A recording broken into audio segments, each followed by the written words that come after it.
say you sit down and talk to somebody about it, and you don't know what they're going through, and you go right there and bring it up, then that causes a memory to them, and then you know you might be causing more pain to them that you thinking that you're helping, but then again, so talking about it to someone else, I mean, you could mention it, but like I say, you have a lot of people out there, they still in a mind state that, they can't get this thing out of their head.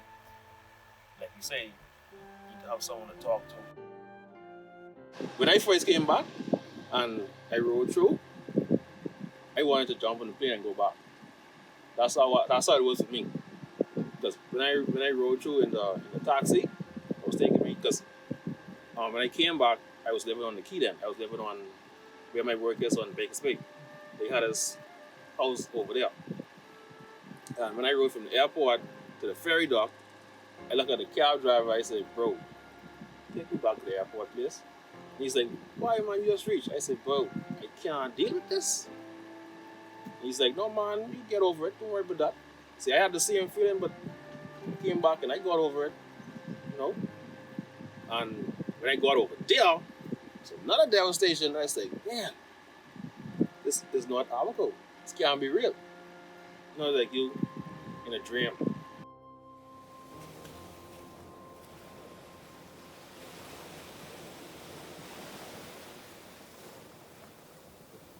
There was one lady out of Abaco who said that she was so angry with God because she had lost her home during Francis and Jane, and then she had gone through a terrible divorce. And just when she was getting back on her feet, Dorian came and knocked everything of the hurricane. People who normally did not drink started consuming large amounts of alcohol, and so they had no problems raiding the liquor stores because they saw alcohol as a support system to be able to cope, to get them through. Just with all the moving about, even though you appreciate everything, your family there, it was traumatizing because you have feelings. You're here for so long, and like you're burning on, and there's no income period, and they're like, "Honey, for me, everything okay?" But I know sometimes everything's not okay.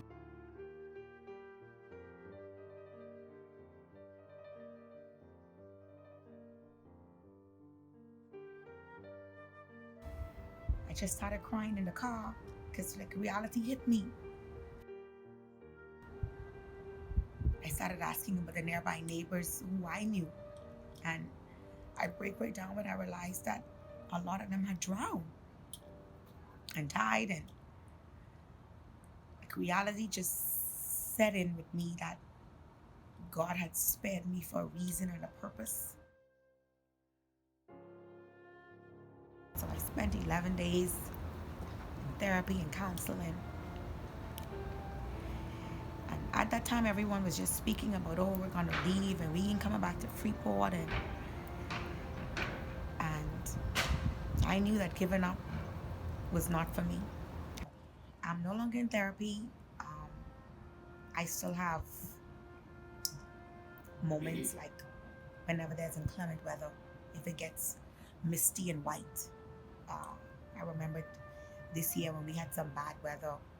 It was misty and white. I was driving and I couldn't see. And I quickly drove to my mom's house and I clutched in the chair. In my wish list,